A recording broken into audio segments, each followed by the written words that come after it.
नमस्कार। आज मैं आप लोगों को कन्या पूजन और उसका महत्व बताऊंगी। कन्या पूजन नवरात्रि में करना चाहिए, उसका विशेष फल होता है। वैसे तो नवरात्रि में किसी भी दिन आप कुमारी पूजन कर सकते हैं, कन्या पूजन कर सकते हैं, मगर अष्टमी और नवमी को जो लोग व्रत रखते हैं वो पूजन जरूर करते हैं। पूजन करना बहुत जरूरी भी होता है क्योंकि माता का रूप समझा गया है, इसलिए कन्या पूजन करना चाहिए। उसका विशेष फल भी है। कन्या पूजन सबसे बड़ी तपस्या है। कन्या पूजन से कोटि गुणा फल प्राप्त होता है। संपूर्ण शुभ कर्मों का फल प्राप्त करने के लिए कुमारी पूजन करना चाहिए। कुमारी कन्या साक्षात देवी का ही रूप मानी जाती हैं। उनके चरण धोकर केसर अथवा चंदन आदि का तिलक लगाकर जो भक्ति भाव से पूजा करते हैं, उस पर असुर यानी दैत्य, दुष्ट, प्रेत, गंधर्व, यक्ष, राक्षस तथा अन्य सभी देवता, भैरव गण, ब्रह्मा, विष्णु, रुद्र सभी प्रसन्न हो जाते हैं। कुमारी पूजन से मनुष्य सम्मान, लक्ष्मी, महान तेज प्राप्त करता है।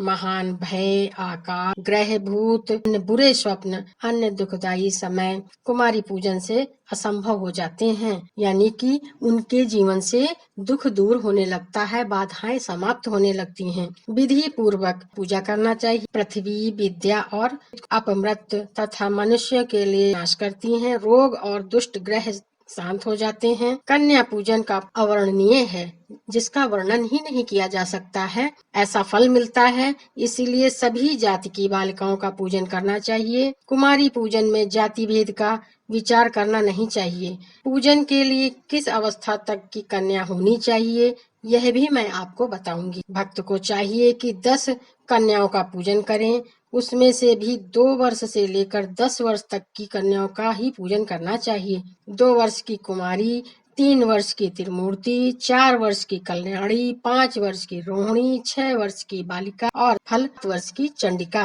और 8 वर्ष की शांभवी, 9 वर्ष की दुर्गा और 10 वर्ष की कन्या सुभद्रा कहलाती हैं। 1 वर्ष की अवस्था तक की कन्या की पूजा से प्रसन्नता नहीं होगी, अतः उसका ग्रहण नहीं है। और 11 वर्ष से ऊपर की अवस्था की कन्याओं को पूजन नहीं करना चाहिए। होम, जप, दान से देवी उतनी प्रसन्न नहीं होती हैं जितनी कि वह कन्या पूजन से प्रसन्न होती हैं। दुख, दरिद्रता और शत्रु नाश के लिए, शक्ति प्राप्त करने के लिए कुमारी पूजन सर्वोत्तम माना गया है। देवताओं को भी अप्राय कामनाओं को मानव कुमारी पूजन से प्राप्त कर सकते हैं। अपनी अपनी आर्थिक शक्ति के अनुसार 1, 2 या उससे अधिक कन्याओं का पूजन करने का विधान कहा गया है। यह कोई आवश्यक नहीं है कि 7 या 9 कन्याओं का ही पूजन किया जाए। आसक्त होने पर केवल 1 कन्या का भी पूजन किया जा सकता है। 1 कन्या का पूजन भी उतना ही फल देता है जितना कि अधिक कन्याओं का। तंत्र ग्रंथों के अनुसार भगवती कन्या पूजन से प्रसन्न होती हैं।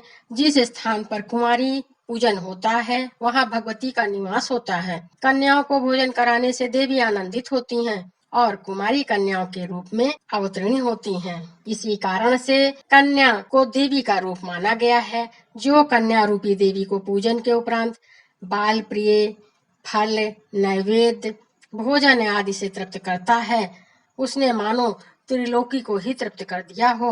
नवरात्र में भगवती दुर्गा की महापूजा करने के उपरांत वस्त्र, अलंकार, भोजन आदि से कन्या पूजन करने वाला मंदभाग व्यक्ति भी जीवन के संघर्ष में विजय और कल्याण की प्राप्ति करता है।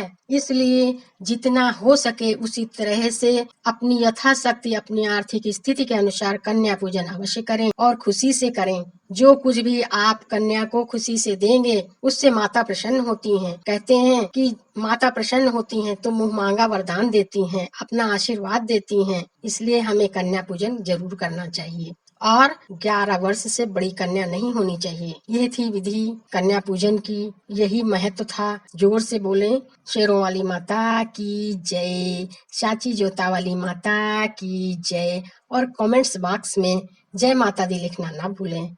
हमें आपके कमेंट्स का इंतजार रहता है, प्लीज कमेंट्स कीजिए।